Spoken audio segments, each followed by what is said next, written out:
JSA TV Europe on our live two-day event on 2023 predictions. I'm Jean-Max Lim, and joining me today is Claude Achcar, founder and managing partner of Actel Consulting.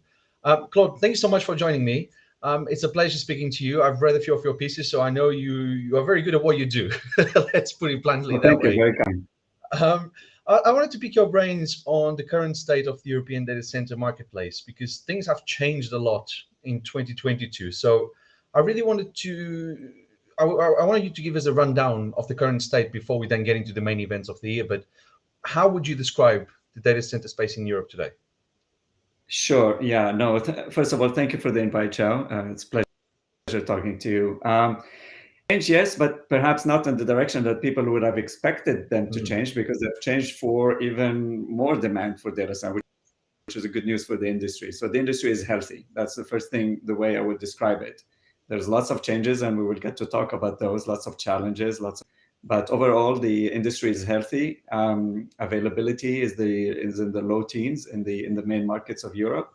So because demand from the main customers of the data centers, the hyperscalers, continues to be robust. I don't think I've ever heard anyone describe the industry as healthy. That's quite refreshing because it's such a smooth word.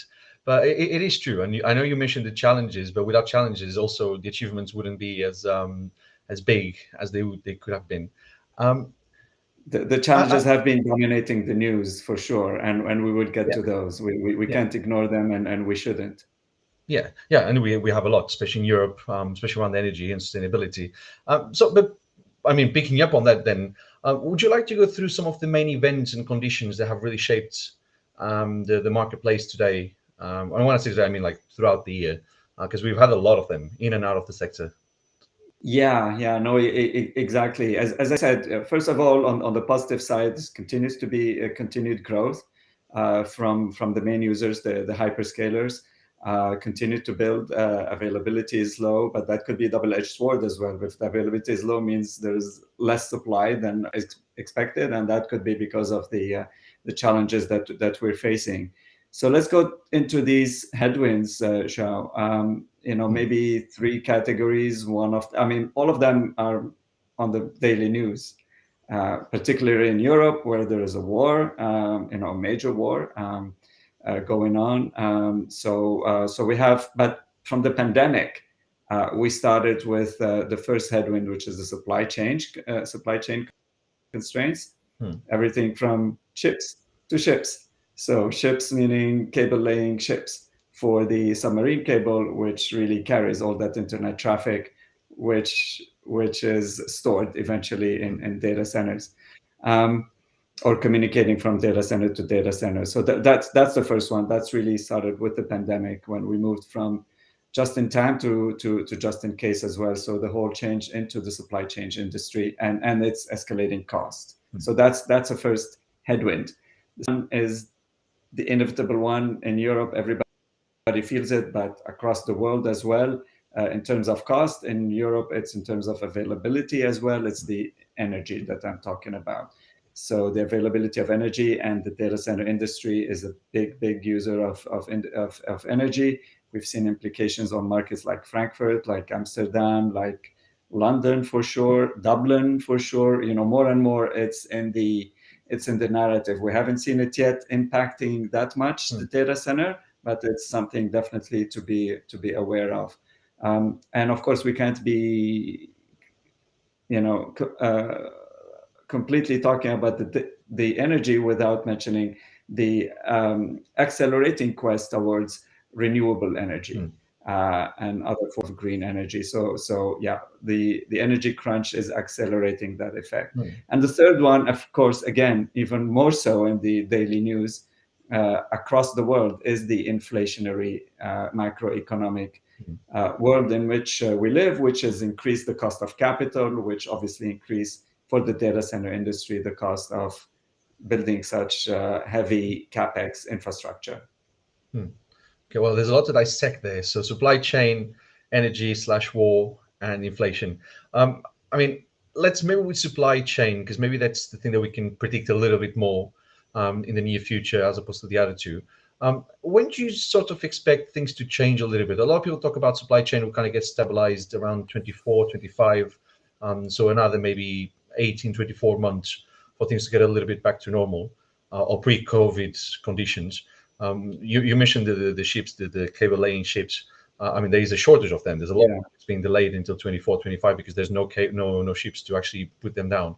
Um, I mean, how do you expect supply chain issues to change over the next year and maybe a little bit forward as well? That's correct, Joe. I mean, supply chain is something that started with the pandemic. So it's been 2+ years now Yeah. that we've been facing it, and of course we've been adapting to it. So perhaps the first one that we'll get out of compared to the other two headwinds that I mentioned as well. Yeah. Uh, but um, but it's still a significant factor today, contributing to escalating costs of developing the industry, building new data centers. Yeah, which goes beyond borders in Europe because there's a lot of projects in Africa that have been delayed as well because of supply chain issues and transportation issues and all that. And then I guess, I mean, on the energy and inflation front, that's very dependent on how things also go, unfortunately, war-wise.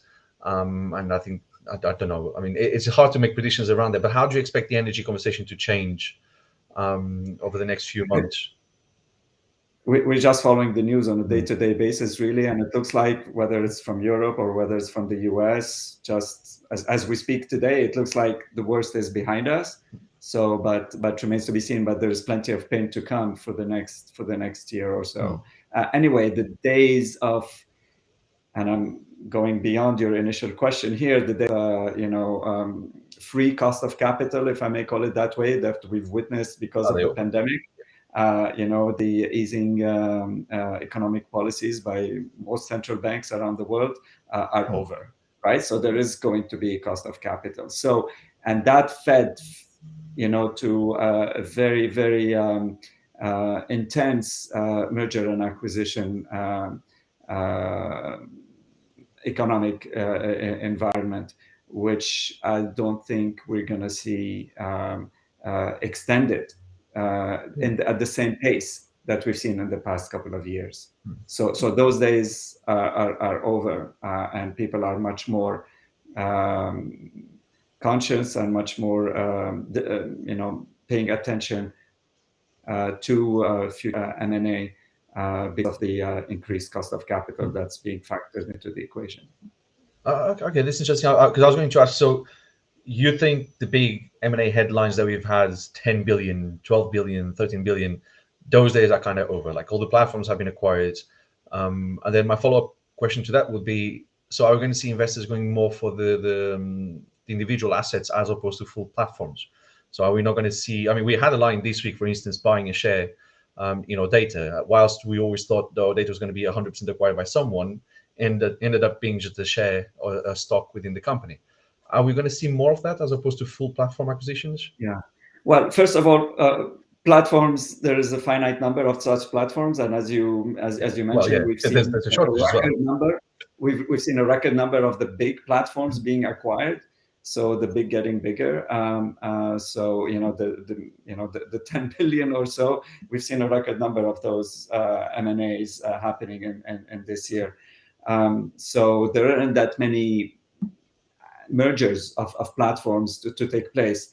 And in terms of individual data centers, those have also been acquired by the platforms, which then the platforms got acquired by new private equity or by existing private equity just building up their footprint around the world. For example, they're in the US, they're buying into Europe, et cetera, et cetera.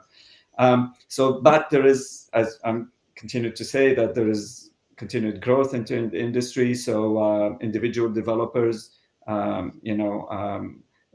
and building new data centers and then joining existing platforms, because it's tough to compete nowadays when you have an orphan data center in a single market. So you've got to join a platform just so that you meet the cost, you're cost competitive, and that you can attract the customers as well. So you need that economies of scale. So yeah, individual data centers can start that way, but eventually you're going to have to be part of a platform and those will continue to grow. Okay. Well, I was going to ask as a fun question, because there are still some acquisitions on the table that we're waiting to hear who's going to be the winner.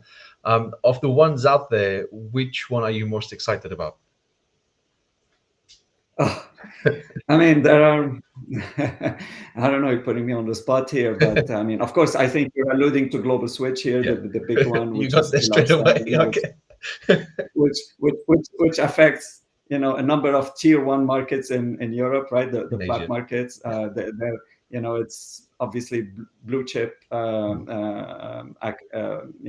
assets in Asia as well, not just in Europe. So, you know, jury's still out whether there's going to be a deal there or not, because again, you know, unfortunately for Global Switch, or, you know, the deal didn't happen earlier, right? So we're into this environment now when cost of capital is higher, and therefore potential buyers are less able or less interested in paying top, you know, the same amount of dollars that they would have earlier in the year. It's no longer making sense for them. It's interesting. Sometimes it's a bit of a dangerous game of the let's wait and see what better comes forward. And sometimes it pays off. I mean, I think Digiplex was one of the cases that paid off, waiting and prolonging it a little bit, but maybe this will change in the next few months. And then speaking again of the next few months, I mean, let's talk about you now. So what are you going to be focusing on going into 2023? Because there's definitely no shortage of work. Right. Yeah. I think I've been making the case of we're moving to a post-hub era. So if you look at Europe, hubs are, you know, the flat markets are hubs. You know, Frankfurt, London, Amsterdam, Paris, Dublin, Madrid. You know, you keep adding more markets, and as you keep adding more markets, you can't possibly have every market being a hub, right? So otherwise, it's no longer a hub. But that's the trend. We're going to continue. This trend is going to continue in Europe and around the world. And that's also driven by the fact that subsea cables are going and reaching more and more point-to-point connection, no longer necessarily going through a hub, but reaching, for example, from a tier two, from secondary, let's say, market in the US to a secondary market across the Atlantic into Europe, as opposed to really going from, let's say, New York to London or thing like that. So we're going to see more and more data centers being developed in secondary markets, and that will lead also to new opportunities for us working on, because the hubs have been there for a good reason, because they're well served. First of all, by good, stable policies and clear policies, and but also good ecosystem for creating the environment for developing of data centers, including availability of power, energy, and availability of connectivity, which is, we haven't talked much yet, but this we at Actel are increasingly starting to be involved with this year. And I believe next year we'll see even more work as we move into new markets. There's going to be scrutinizing more connectivity. When you're going and building data center number 100 in a city like London or Frankfurt or whatever, you don't worry too much about connectivity because it's there. It's an established hub. But when you're going into a new market for the first time, that's something you're going to scrutinize. And then site selection is going to be very, very important, because some sites will be more suitable. And then it depends on what type of data centers you're building, whether it's hyperscale or whether it's edge. Different types of connectivity are required. So all of that work on the network side is going to keep us busy, I believe. In addition to edge data centers, we're going to see. We started to see, of course. It's not something that's going to start next year, but we're going to see more and more into that over the coming years, complementing cold storage, hyperscale data centers further away, perhaps, from the main centers. It's a very exciting period, and I mean the use cases that are going to come out of all this. I'm more excited about the use case that we can even think about, the things you can even dream about, what the next generation will create with all this infrastructure that's being put on the ground now. But Claude, just to quickly finish as well, so how can people reach out to you and find out more about what Actel Consulting does? Give us a bit of the contact details. Oh, I mean, Actel Consulting is a 20-year-old company that's been founded, operating globally. We work in technology, not just data centers. So that's why we can see the full telecom. We work in 5G. We work in fiber, terrestrial, subsea, do some work in cybersecurity, etc. So best way to reach us is on our website, actelconsulting.com, or we're on LinkedIn as well.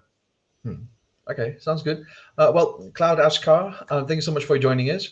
And thank you to our viewers for tuning into JSA TV Live. Don't forget to check our social channels for more content. Until next time, happy networking.